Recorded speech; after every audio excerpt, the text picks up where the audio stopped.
Hey everyone, welcome to DomTime. Joining us tonight, former prosecutor George Perry and Christine Flowers, who is an attorney and commentator, talking about where we go next, trying to advance the story of Trayvon Martin. We'll take your calls momentarily. But Christine, I was told today too, because I didn't speak with you about this before the show, you were particularly incensed that this now has to advance to another level, which I think is clearly a double jeopardy, if not legally, putting Zimmerman under an onus again, maybe for another year of his life. You're absolutely right, Dom. And I do think, and George can probably speak to this better than I could, but I don't think necessarily that the double jeopardy would attach, because you have the two sovereigns here. You have the Right. state and the feds. So the federal government could go after him.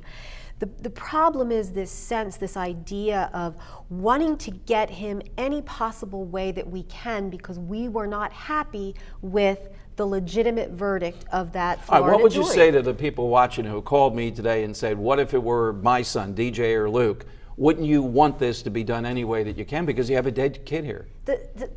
The problem is we can't, I know it's very difficult to separate yourself. I don't have children, but I have a 4.5-year-old nephew. And it's very hard to separate yourself from the emotion of it. But we are not a country of emotion. We are a country of laws. And once we start giving into that sense that, okay, we couldn't get him at this level, so we're going to get justice some other way, it borders on the vigilante. And Well, I agree with that, but the one case that I remember, George, where I think there's a more reasonable case was Rodney King, the beating of these officers, Simi Valley. I remember when I went there about a year or so ago, how that was portrayed as this white community, different types of things, and the feds had to come in because this is a pocket in America where Rodney King couldn't get a fair hearing. What was that decision about? What's the thing that may be different than In the Zimmerman? Rodney King case, there were a number of major differences. One, they had the beating on tape, Right. which showed that there were a group of police officers beating Rodney King. They were police officers. They were acting under color of law, which is one of the bases for pursuing a civil rights claim. In this case, you don't have the tape. You don't have a real connection with law enforcement other than some argument that Town Watch somehow or other is an extension of the police department. There is, however, a federal hate crime statute. And under that statute, it would have to be proven that Zimmerman was acting on the basis of race when he used force against Trayvon Martin. And frankly, the overwhelming evidence in the case is, number one, that he used deadly force in self-defense because he was being beaten and having his head smashed on the pavement. And number two, he's been investigated by the FBI already, and they have come up with no evidence of racial prejudice. And three, if they push it further, what they're going to learn is that back in January of 2011, Zimmerman appeared before the city commissioners in Sanford, Florida, seeking justice for a homeless black man who had been beaten by the son of a police officer. And all of a sudden he's a white Hispanic. Let me go to some of the callers for you guys, though. Let's go to Conrad. Conrad, thanks for hanging in and welcome to DomTime. Go right ahead. Yeah, I was just, I feel for the family of the young man that got killed behind Zimmerman, and I was talking to a few friends of mine in Philadelphia, and I was just asking them. It seems like when they say a white person or a Mexican kills a black, it's racial profiling, justice, no justice.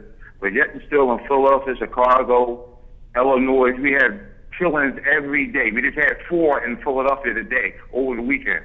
I don't hear nobody protesting, nobody saying anything. I don't hear them saying that blacks killing blacks is a hate crime. I just don't understand it. You know, I feel for the family, but we have more people that get killed in these cities than we have in the Iraq War. I don't hear nobody coming out protesting saying anything. And Thanks, that's like, in other words, Conrad. if we kill Thank each you other, very much. it's I had a fine. number of callers that identified as African American today, Christine, that said much the same thing. Chicago, the numbers are mind-boggling, and this is where the problem comes out in this, where there's no unity. And Al Sharpton and others do not protest anything around that. It's cases like this where what is Zimmerman? Even that is disputed. Conrad points to it. What a great call. Because there are the majority of young black men are being killed by other young black men. Right. And does it only matter, does it only become of interest to the Sharptons and the Jacksons of the world and the MSNBCs and the CNNs and everything if it's a white person killing a black person? Does it only matter when your black son is killed by someone of a different color? That's the upsetting point. Let's take another caller for you guys. Alex in Philadelphia. Alex, thanks for being patient. Welcome to DomTime. Yes, hi. Well, my comment is very simple. Hello? Yes, you're here with us, Alex. Go right ahead. Okay. Well, my comment is very simple. I worked in Philly as a cop, and I came across many kids like him who was real cocky, and they think the world belongs to them, and the law does not apply. Who's that, But Giordano as far or as- George Zimmerman that you're talking about? Well, I'm talking about the young black male. Okay. But Mr. Zimmerman did what he had to do because he was part of a town watch. And if somebody decides that a higher up government that they're going to try him because he done the right thing, not only it's going to be a hate crime, it's also going to be a malicious prosecution. Thank you. So Thanks the man went in very front of a much. judge. One other area here too. I'm not sure which, George. Maybe you have expertise in this. I read in the Wall Street Journal today that even civilly, Florida's laws are so strong with self-defense, it might be hard even to get this case civilly against George Zimmerman. I can only assume so, but look, the same self-defense that applied in the murder case would apply to a federal prosecution, would apply in a civil case. The facts aren't going to change. In Florida, they have a very interesting procedure. In criminal cases, they can take depositions and extensive discovery. You can't do that in Pennsylvania. You can do it civilly, but you can't do it on the criminal side. So all of the facts have been explored up one side and down the other. Depositions have been And that taken. plays right into Eric Holder. I'm glad you made that point. I want to underline it for viewers here. There's nothing new out there. The FBI has interviewed 36 people already here in this FBI investigation, and they said the guy's not a racist. He's a John Wayne, he's a Barney Fife, but not a racist. Yeah, that was the conclusion reached by the FBI. Right. And if there were any skeletons in anybody's closet, they would have come out by now. And certainly the state of Florida would have used that information in their In the case. prosecution. All right, more coming up with George Perry and Christine Flowers and your calls here on DomTime.